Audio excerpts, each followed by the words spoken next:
Друзі, вітаю вас на моєму каналі. Скоро Великодні свята, і ми всі будемо до них готуватися. І кожен з нас буде пекти паску. І сьогодні я поділюсь з вами рецептом дуже смачної, запашної, м'якої паски, перевіреними роками. Понад 30 років я печу паску іменно по цьому рецепту.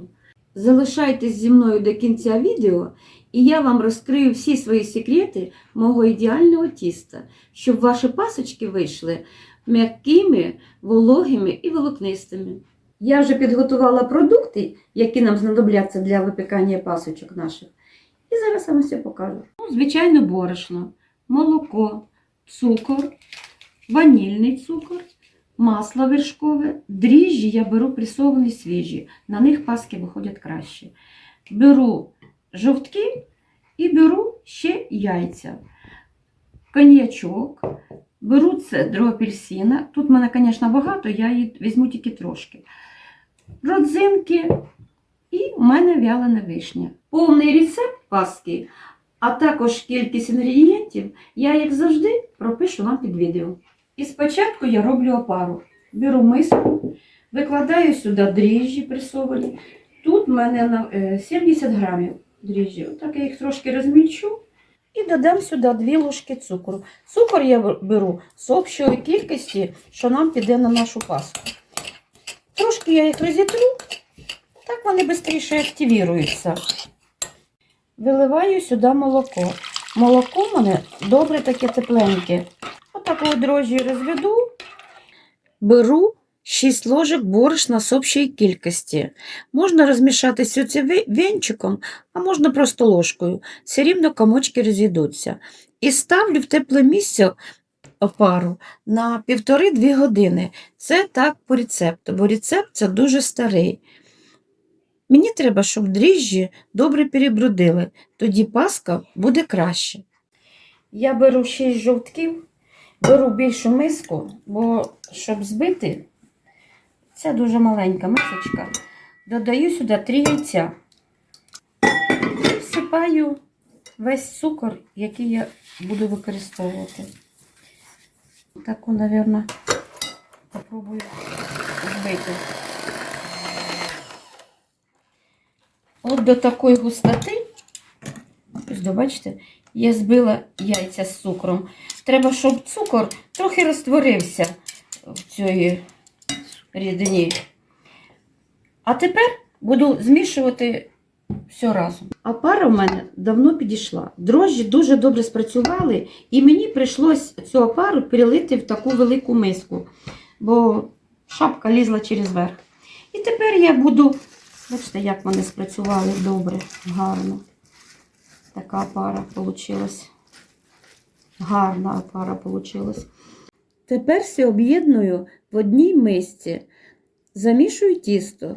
Яйця в мене в магазині, але жовтки, як бачите, жовті. Це секретний лайфхак, про який ніхто не знає.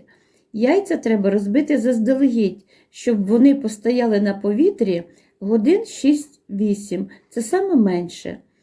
Вони обогатяться кислородом і жовтки потемніють. І яйця будуть як домашні. Паска ваша буде жовтенька. Додаю ванільний цукор. Можете додавати просто ванільку. Вливаю наш коньяк. Ну, це ви знаєте, що коли спирт або коньяк додають тісто, воно якось покращує консистенцію тіста і воно буде більш рихліше і буде смачніше і ароматніше. Тепер додаю цедру. Це в мене апельсинова цедра, але можна і з лимона. Борошно буду додавати поступово, в 2-3 етапи. І буду слідкувати, щоб борошна не було багато. Його під рукою будете чувствувати одразу. Борошно треба брати з високим вмістом білка. Я просію його 2-3 рази. Так воно обогащається кислородом і клейковина буде розвиватися краще. От таке воно м'ягеньке і пухкеньке виходить. Це нормально. Більше борошна я поки сюди не додаю. Але буду додавати масло. Масло в мене, дивіться, яке розмягчене. Можна, звісно, його і розтопити, але воно таке м'яке, що мені навіть не хочеться його розтоплювати. Тепер треба руками вимісити добре тісто. Місити треба довго. Чим довше, тим краще. Тісто насичається кислородом, і в процесі воно стає тягучим і починає прилипати до рук. Це дуже добре. Це добре розвивається клейковина. Треба його то відтягувати, то такими круговими рухами місити. Не полінуйтесь, це того варте. Поки тісто само не стане збиратися в кульку і не почне відставати від рук. От тоді вже ви побачите, воно вже готове. Отак дивіться, як в мене виходить. На цьому етапі я додам трошки олії, змастю руки. Збираю його в кульку, змащу трошки олійкою і тоді кладу в миску і накрию його плівкою, щоб потім воно не прилипало до рушничка. Ставлю в тепле місце, щоб тісто підійшло. Поки тісто підходить, я підготувала форми. Кожну форму я вирізала отакі донышка з пергаменту силіконізованого. А серединку стіночки форми я промастила смальцем. Тісто в мене підходило більше, ніж 1,5 години. І подивіться, яке воно гарнюче вийшло. Аж мені жалко його нажимати. Робимо такі заглиблення. І сюди я зараз буду додавати, тільки присиплю трошки мукою, родзинки. І в мене вялена вишня. Вишню я трошки подрібнила, бо вона крупно виходить. І сюди же я додаю так. І тепер будемо таким образом. Я вділа перчатки, бо мені так зручніше. Бо тісто до рук не липне. Бачите як? Тісто жирне. Борошном я не буду коврика присипати, а змастю трошки олією. Я не хочу, тісто дуже вийшло ніжне, дуже таке м'ягесеньке. І мені навіть жалко його забивати борошном. І буду сюди викладати зараз. Бачите, яке воно таке, ну, дуже гарне тісто вийшло. Ой, таке пузирчате тісто хороше вийшло, що просто обалденне. І зараз будемо викладати в форму.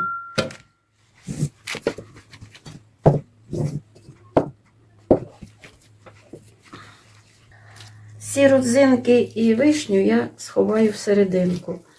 І отак, щоб вийшло, бачите, яка гладенька тут поверхність така. Щоб так вийшло трошки менше, ніж половина паски цієї форми. От так, сюди. Так. Получиться менше. От так. От такі пасочки. От такі пасочки в мене вийшли. Зараз я їх накрию і поставлю, щоб вони підходили. Паски мої вже, бачите, підійшли. І зараз я включаю на 180 градусів і буду їх випікати. А тоді трошки зменшу температуру. Пройшло вже 25 хвилин. Паски мої вже отако підпеклися. Я взяла пергамент, бачите, але я його трошки змочила. І тепер накрию їх, щоб паски не підгоріли. Зменшила температуру на 10 градусів і хай тепер печуться. Мої паски випікались рівно годину. Якщо у вас пасочки менше розміром, вони, звісно, будуть випікатись менше. Паски в мене вийшли дуже м'ягесенькі. І мені прийшлось поставити їх отак на шапочки. Тут в мене 1 чайна ложка желатину. І я сюди додаю 2 таких столових ложки води.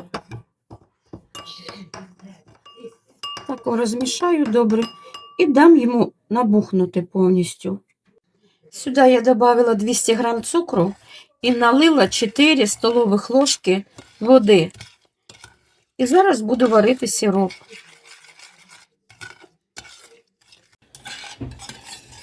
ставлю на вогонь сироп і доведу його до кипіння. Непреривно треба помішувати, щоб цукор не пригорів. Як тільки з'явились отакі перші бульки, я виключаю. Прямо в гарячий сироп я викладаю желатин. Він уже набух добре. Пройшло 15 хвилин після того, як він. І добре розмішую, щоб він розтворився.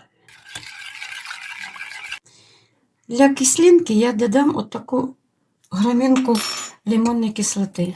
І буду відразу ж гарячим його збивати на великих оборотах.